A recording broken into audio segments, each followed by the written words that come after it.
الكل شاهد الزلزال الذي وقع، والمناظر والمشاهد التي رأيناها جميعا من الهلع والفزع والخوف الذي حصل بهم، وذاك الذي يبحث عن أولاده تحت الأنقاض، وتلك المرأة التي تبكي حرقة بفقد زوجها وجميع أولادها، ومن قضى ليلة هو وأبناءه تحت حطام بيته، وعاش الجميع هناك في حالة لا يعلم بها إلا الله عز وجل، وبات الكثير منهم ليلته في الطرقات وعلى الأرصفة بلا مأوى وسكن.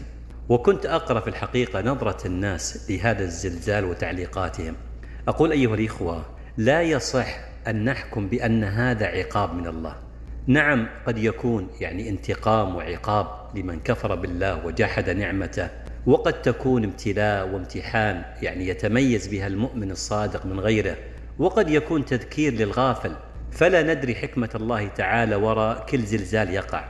ومهما تكن الحكمة القدرية وراءه والتي لا نعرفها، فالواجب الشرعي هو عدم الشماتة بهؤلاء المساكين، ونحمد الله تعالى على العافية مما ابتلاهم الله به، والمسارعة إلى التوبة والإكثار من الذكر والاستغفار والصدقة، ونحمد الله أننا لم نكن منهم وفيهم.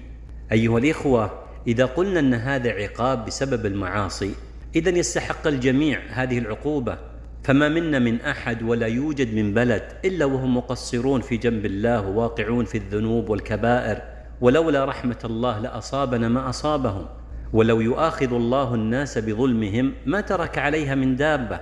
فالواجب على الشخص أن يسأل ربه السلامة والعفو والعافية، ويسأل ربه أن يلطف بهم ويؤمن روعاتهم ويسر عوراتهم ويشفي مرضاهم ويرحم موتاهم ويصبر قلوبهم على ما فقدوه، وألا يبتليه الله بما ابتلاهم.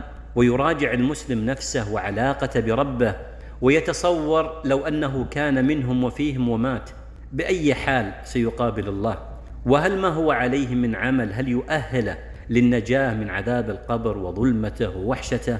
أسأل الله العظيم أن يصلح الحال.